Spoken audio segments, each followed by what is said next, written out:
Ассаламу алейкум. Бүгін Шоманай районында шаруашылық комплекстеріне медиа тур болып өтпекте. Медиа турдың бірінші мәнзілі Сұлтан берекетлі шаруа фермер қожалығы болды.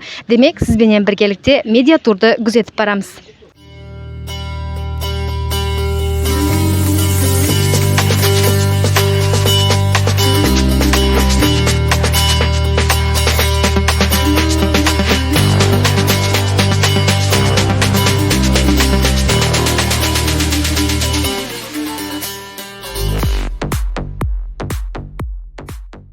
Біз тұрған Шоманай районы Қарабайлы Макан-Торлар жиын аймағында Сұлтан берекетлі шаруа фермер қожалығы.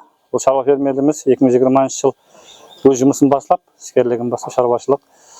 Бүгінгі күнде 55 бас нәсілді қара маллары болып, солардан 2020 жыл 27 бас Австрия мемлекеттерінен симментал нәсілді малларын алып келінді.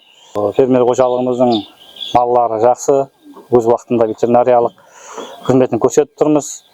Шоманай районы ветеринария һәм шаруашылық рабажылығы бөлімі тарапынан бұл Сұлтан берекетлі шаруа фермер қожалықтарына қарасанға, күйдіргіге, ауызсуға қарсы вакцинация жұмыстарын өз уақытында әмелге асырып, идентификация, сырғалау жұмыстары толығымен әзір жұмыстар жұмсалып болынды.